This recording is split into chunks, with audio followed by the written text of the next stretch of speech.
So right now, it is my pleasure to introduce today's keynote speaker, Austin Bonner, the Assistant Director of Spectrum and Telecom Policy at the White House Office of Science and Technology Policy.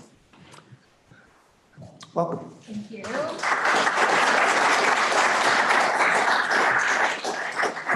If you see me scribbling notes, it's because I violated the first WISER rule. I'm going to try to work on that on the fly here.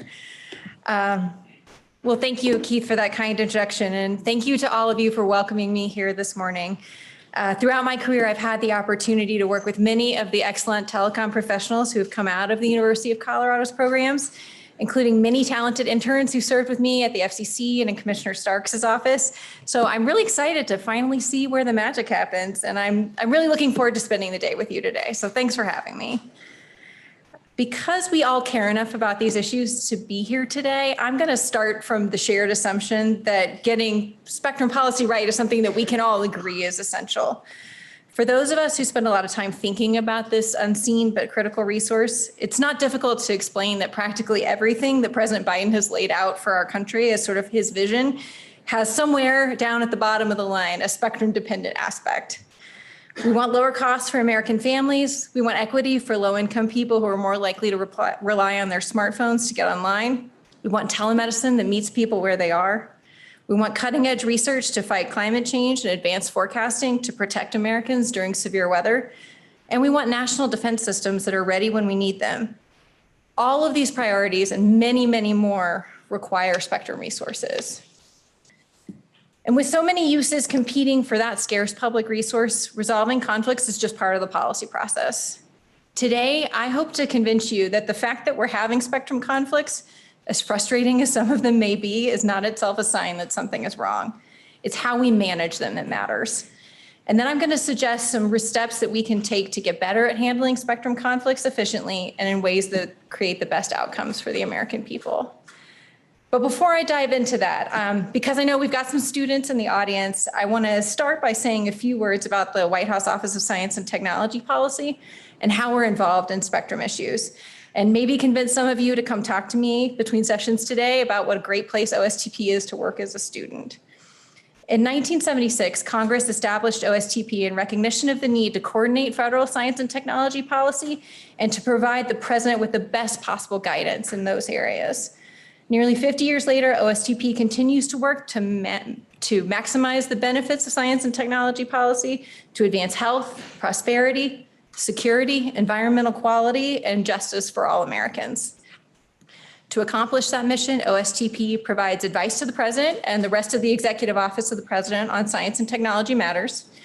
We steward the creation of bold visions, unified strategies, clear plans, wise policies, and effective equitable programs for science and technology, working with departments and agencies across the federal government and with Congress. We engage with external partners. Many of you have been part of that engagement already, including industry, academia, philanthropic organizations, civil society, state, local, and tribal governments, territorial governments, and other nations. And we work to ensure inclusion and equity and integrity in all aspects of science and technology policy. Those aspects cover a wide range of domains. Coming from the FCC, I'd gotten used to spending my days surrounded by people who were laser focused on telecom, the kind of people who casually speak and code to each other about things like UMFUS. At OSTP, my colleagues are military scientists, medical doctors, engineers, and many other kinds of experts. And here I'm going to take a personal aside for a minute to say that it will surprise you not at all that when you work at the White House, people want you to talk to them in advance about what you're going to say at these kinds of events. And when I was talking to our comms people, I had written in, like, don't make me spell out what UMFUS stands for. I promise it's funny if you say it out loud properly, in violation of the WISER rule. But then yesterday, I got really worried that maybe I'd made up the pronunciation of it out loud, that only I was saying UMFUS. And so I've been texting with my former colleague, Bill Davenport, who's worked on wireless for a long time, to see if we could, in writing, agree that this acronym was funny when said aloud. So thank you for those of you who laughed. Bill reminds me that, like so many FCC chairmen, you get to the podium and you realize you're not actually a comedian. So back to the script here.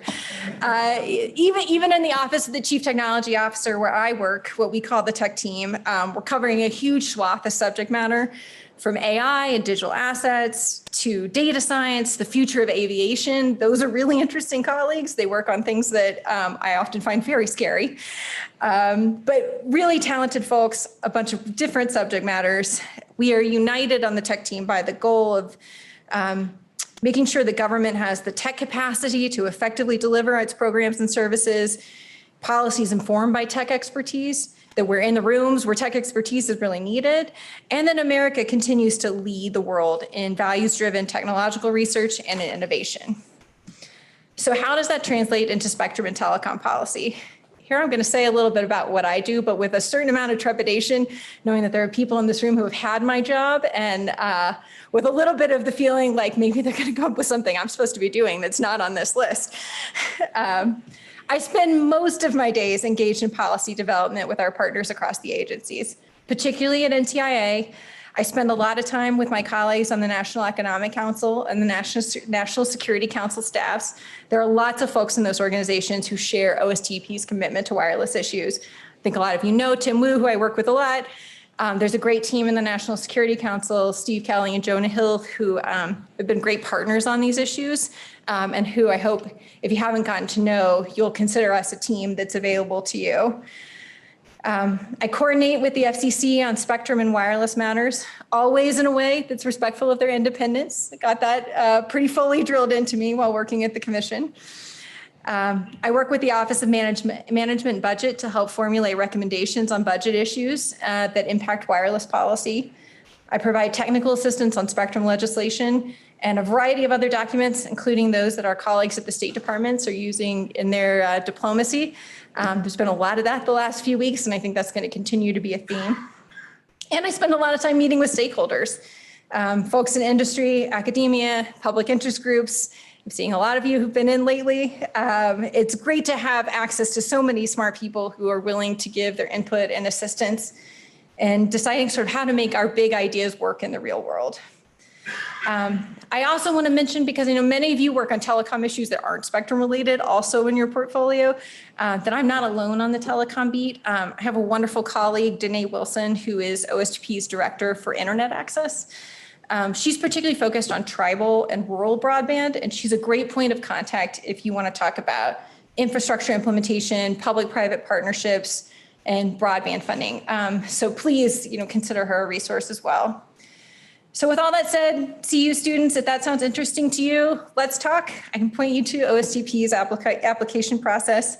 I myself was an OSTP intern quite a long time ago, and I'm confident that I would not be talking to you today without having that experience very early in my career. So on to the substance. Before turning to how to better manage spectrum conflicts, I want to first recognize that however acute some of today's hot topics in spectrum may seem, our basic situation is just not that different from the spectrum use challenges of the last 100 years. In preparing to talk to you today, I learned a lot from Peter Tenhula's historical presentation at the Silicon Flatirons Roundtable earlier this year. I'm not going to summarize the whole thing because I really think you should read it. But I want to note here that his analysis reminds us that spectrum policymakers have been challenged with two sometimes competing roles, preventing interference and also encouraging the larger and more effective use of spectrum since the 1920s. We are not alone historically in the challenges that we're facing. The needs of existing users and new entrants have always been in some tension, and there have always been spectrum policy conflicts to mediate as long as there's been spectrum policy. That said, I think to be sure the stakes are high at this particular moment in our history. The greenfield bands are mostly gone, so virtually every spectrum decision impacts an incumbent user. Consumer demand for spectrum-dependent innovation has exploded.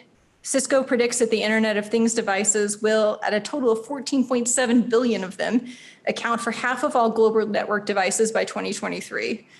By 2023, Americans are also expected to have an average of 13.6 devices and connections per person. I know, because I have approximately 3,000 of them myself. I'm sure many of you have also been interested in trying all of those new small things. So last month, CTIA released its latest annual survey of key wireless trends, and they found that there was 2 times more growth in mobile traffic in 2021 than there was in 2020. For a longer term perspective, mobile data traffic in 2021 was 100 times bigger than it was in 2010 when President Obama signed his first Spectrum presidential memorandum. Demand for Wi-Fi is just as explosive. Globally, the number of Wi-Fi hotspots will grow 4-fold in just the years between 2018 and 2013. And I would be remiss, given what my current job is, if I didn't say that consumer use is just one of those factors that's putting pressure on our spectrum resources. Federal agencies are just as eager as commercial users to take advantage of wireless innovation, things that are going to really advance their missions. Spectrum's a scarce resource, and I like to say that having a lot of innovative options for using it to make people's lives better is a good problem to have, but it is a problem that we have. I don't want to sound Pollyannish here because I know that a lot of you in this room and who are listening today spent parts of the last 4 years locked in seemingly intractable spectrum disputes that took more time and maybe more resources than you had to give. But from my vantage point, there's a mindset that will help turn the temperature down, and it's embedded in the title of today's event, Resolving Interference Conflicts Amongst the Highest and Best Uses of the Radio Spectrum. So here I should say, my husband is a commercial real estate valuation expert, so there's a lot of highest and best use talk in our household, although he actually works from a very formal definition. The Appraisal Institute, which is roughly his equivalent of like the Bar Association, defines highest and best use as the reasonably probable and legal use of vacant land or improved property that is physically possible, appropriately supported, financially feasible, and that results in the highest value. Importantly, Sam would say you can't just ask what's the highest and best use of a property in a vacuum. You have to ask when, because those 4 conditions are always changing. There was a time when 4-story buildings covered Manhattan. Air conditioning and elevators changed what is physically possible, and mid-rises stopped being the highest and best use of many places. That doesn't mean there was anything wrong with the decision to build them in the first place. It just means that things change. And we know that's true for us too. In the spectrum policy world, receiver standards improve, broadcasters compress their signals, channel sizes change. We're facing all kinds of technological change that might change what's possible. No wireless technology stays state of the art forever. When better technologies come along, we do need to look for ways to raise our efficiency standards and make the investments needed to upgrade federal systems where appropriate. Given the enormous benefits efficient spectrum can offer for our economy, for American leadership in wireless services, and for public safety and national security, we cannot afford not to be exacting on this point. But we shouldn't fool ourselves into thinking the work of resolving spectrum conflicts will ever be finished. There will be need for this conference, maybe with different circumstances, but this question I think is going to be with us as long as we do this work. So we can't make spectrum conflicts go away, but we can do a better job of managing them and creating a sustainable system that keeps stakeholders working through the process and not looking for detours around it. So here are a few ideas. First, we need to institutionalize a trustworthy, predictable process for managing change in spectrum allocations and for resolving spectrum disputes. Over the last few months, I've met with dozens of stakeholders in the recent spectrum proceedings. It will not surprise folks in this room that many of those stakeholders saw some gaps between the way things are supposed to work on paper and the way that they actually worked in their lives. During this administration, I think the FCC and NTIA have actually already made big strides in this area, particularly in their recent MOU. We often repeat the basic statement that the FCC and NTIA jointly manage the nation's spectrum resources in the public interest. But operationalizing that cooperation is both important and not going to happen by accident. In particular, the MOU sets out procedures for regular coordination and for ensuring federal considerations get to the right place at the right time in the process. That's an important signal to the department and agencies that care very much about coordination. There's more to do. All stakeholders, including federal users, need assurance that spectrum decisions will be made in a process that provides them notice and an adequate opportunity to be heard. And all stakeholders need to operate with a high degree of transparency so that all the arguments are on the table when decisions are made. Second, we should be looking for opportunities to strengthen the technical capacity and laboratory resources needed to enhance spectrum research and development. Yesterday, I got to spend the afternoon at NTIA's Table Mountain Quiet Zone with folks from the Institute for Telecommunications Sciences. A real treat, and not just because of the prairie dogs. I also saw the elk, which was a real treat.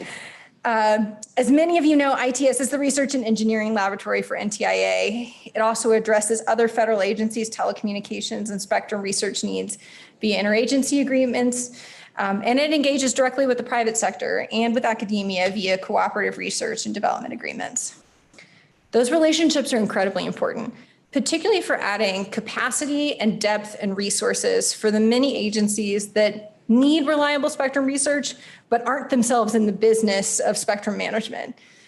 And they have real world results. As part of our discussion yesterday, we were looking at the map that compares the original CBRS, the fast track exclusion zones, and the exclusion zones as they exist today. And it really is incredible what a difference the research makes. You know, solid research and testing shrink those zones by 77%.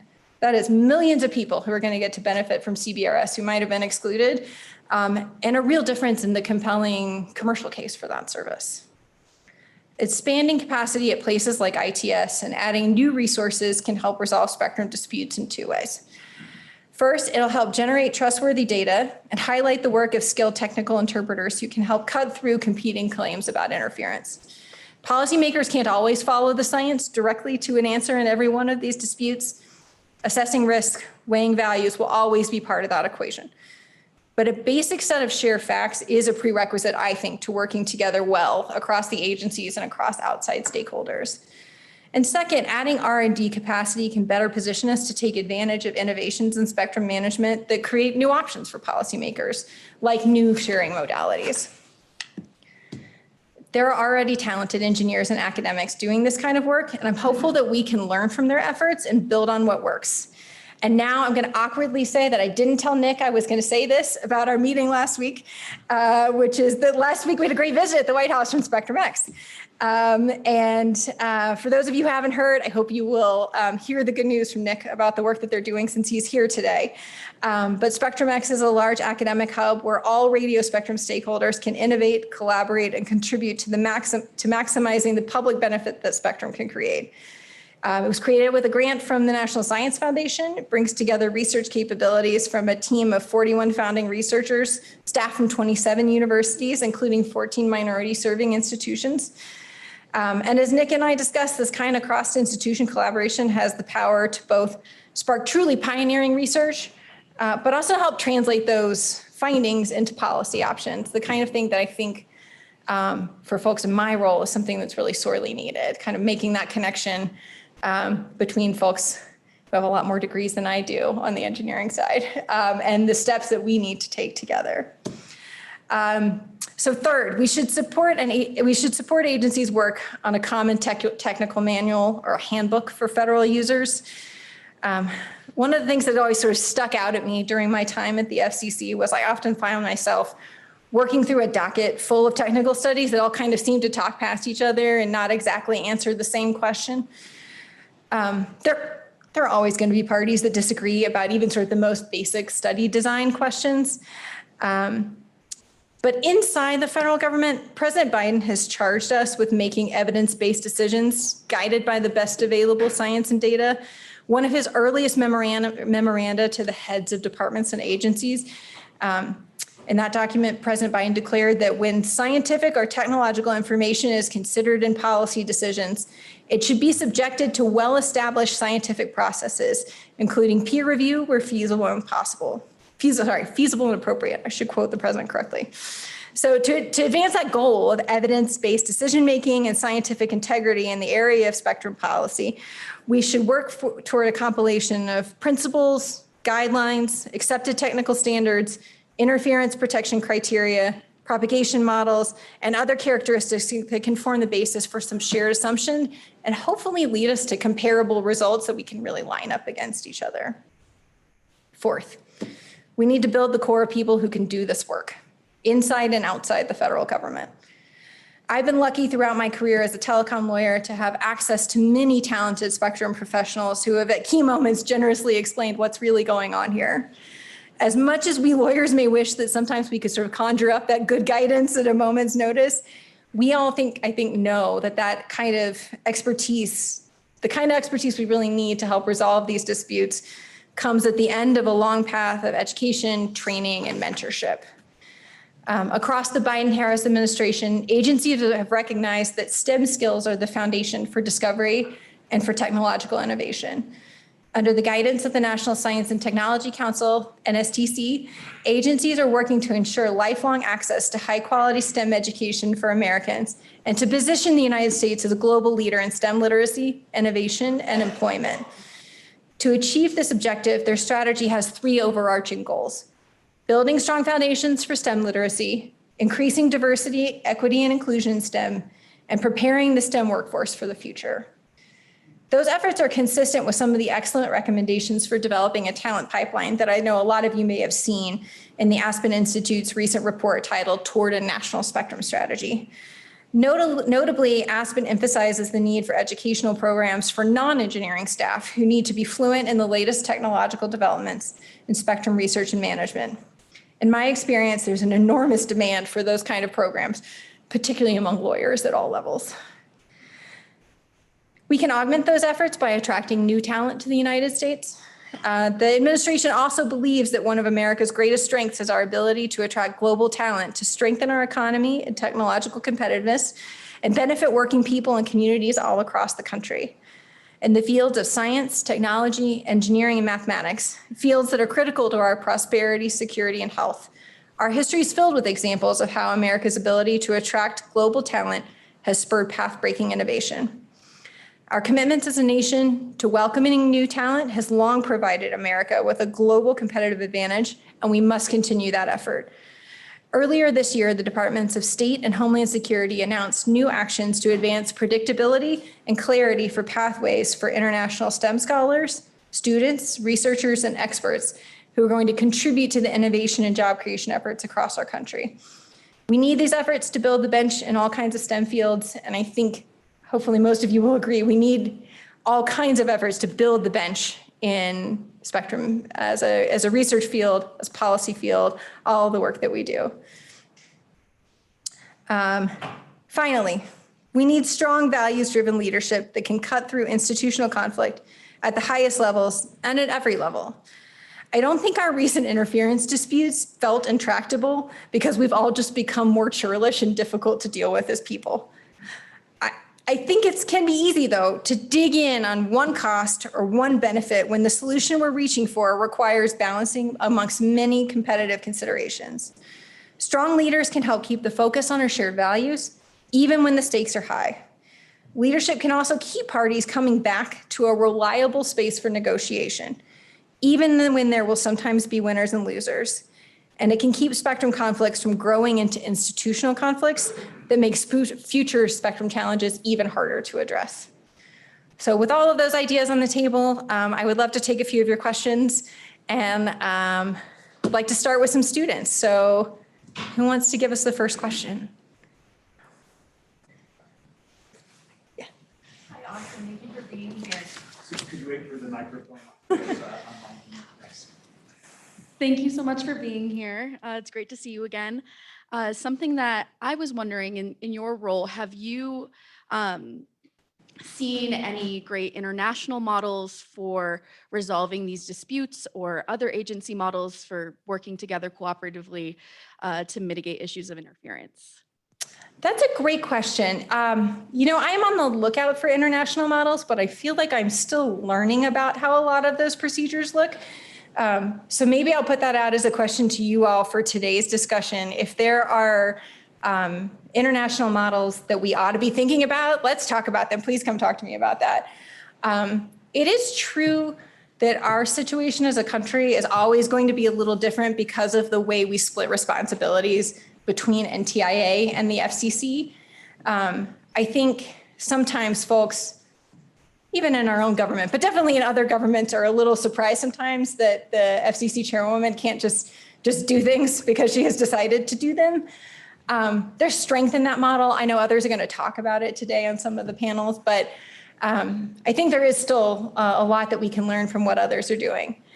On the agency side, you know, NTIA is, I think, doing a lot of great things to sort of rebuild some of its own internal institutions to make the spaces for collaboration and working together just work better. I know there's a lot of interest in sort of giving new energy to PPSG, the Policy and Plan Steering Group.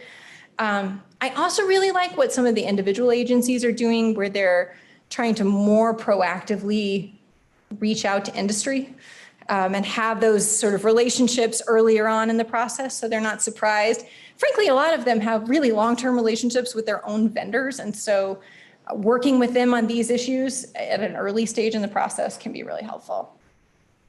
Thanks. Thank you so much. Other students?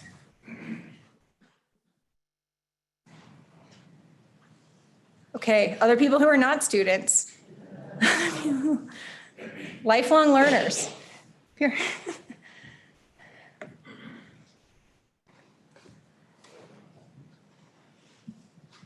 Richard Bennett, High Tech Forum.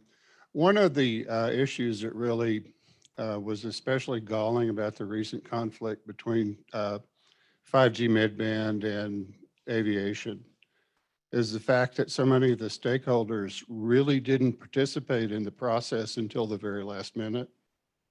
I mean, the FCC, as you know, has an extensive notice and comment process in which the issues are raised and the FCC dealt with them at a technical level, but but aviation wasn't satisfied, but they more or less remained silent until we got to the rollout date. And then suddenly, you know, the sky was falling. Is there some way to make these agencies more cooperative, or is that just kind of a symptom of the brain drain of technical talent that took place during the previous administration? Well, here I'm going to start by saying I'm going to take a little bit of the Department of Justice's approach and limit my comments on any particularly live matter, but I will answer your question at a higher level about what we can do going forward. I think, well, first I should say, I think Chairwoman Rosenworcel and Administrator Davidson are doing a really good job at increasing their regular communication so that agencies really should know when their equities are going to be impacted by something that's coming up at the FCC. I think recognizing that early action is the best kind in these cases matters a lot, and that waiting to get involved isn't a good strategy. I think that's an important lesson from lots of our recent conflicts, is that early engagement at a pretty technical level is really important. I will say I think there's room for agency leadership to send that message to, that we as a federal effort attempting to speak for one voice for the with one voice for the federal government, do our best when we have all engaged early in the process and creating that expectation. And you're right, making sure people have the resources to do that engagement is really important. That's part of why I think I spent a little bit of time today kind of focusing on building that bench, because I would love to see things like programs that, you know, send spectrum managers as liaisons that share technical expertise across the agencies.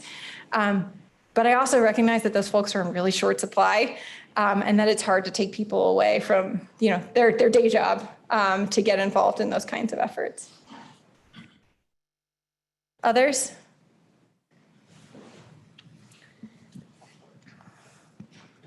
Dan Lubar, nice to have you here today. Thank you for being here. Long and the short of it, your comment earlier in your presentation talked about the highest and best use in the context of real estate. Just a general question, hopefully a softball. Over time, financial considerations in the industry and around the world really do drive spectrum use. How would you integrate that money component into policy if you're really interested in evidence-based policymaking? That's a tough thing to do dynamically over time. Love your comments. Thank you. Well, that's a really important issue, and I'm glad you raised it. One thing that's been a little different for me coming from the Federal Communications Commission into the government is being a person who spends time with OMB now, where they remind you that the ideas you've raised cost money, is a very important part of thinking about things like, even the discussion we're all having about receiver standards, right? There's price tag associated with every one of those upgrades. One thing I think we can do better is making sure that we're not just capturing financial considerations or economic considerations that are really easy to measure, and that we do a better job at getting to the ones that are hard to measure. Some of you may have watched the Senate Commerce Committee right before the break, had a long spectrum hearing, and they had an expert on talking about sort of the challenges of valuing unlicensed use. And that really is hard, but I think that kind of thing is really important for us to get good at. I have the sense that many of you in this room are much better at CBO scoring talk about spectrum than I am. I'm working toward understanding fully how that works. And it's important dynamic in Congress. But we also, I think, need to realize we have a lot of other economic considerations that are just hard to score, right? And they're hard to quantify, but we have to do it. Is that enough of an answer? I think, Keith, you should tell me if we don't, but maybe we have time for one more? One more. Okay. Anybody else? David? Hey, thanks. When we talk about, I know that this is all about like the interference dispute resolution, but when we talk about the MOU, people tend to focus on like the high profile interference issues. I was wondering if any work is being done. It's federal and commercial use doesn't always have to be at odds with each other. And I think that commercial entities can also work with federal agencies. And I was just wondering, is there any work being done to kind of work on those processes and think about ways that we can more closely integrate commercial operators along with the federal agencies? Absolutely. I think tighter, more efficient, more intense sharing is going to be a big part of our future. Helping the agencies see that that's both safe and valuable for them is really important. I actually think, this is something we spent a lot of time talking about yesterday when I was up on Table Mountain, is that there are things that we can do to demonstrate better that sharing is safe and working and can be done in a collaborative way. All that said, I think the point that I made about transparency is really kind of central to that to do our very best work at getting the most out of those arrangements, we really have to have all our cards on the table at the beginning of the conversation. I think that's it. Keith is gesturing to me. Thank you all. This was great.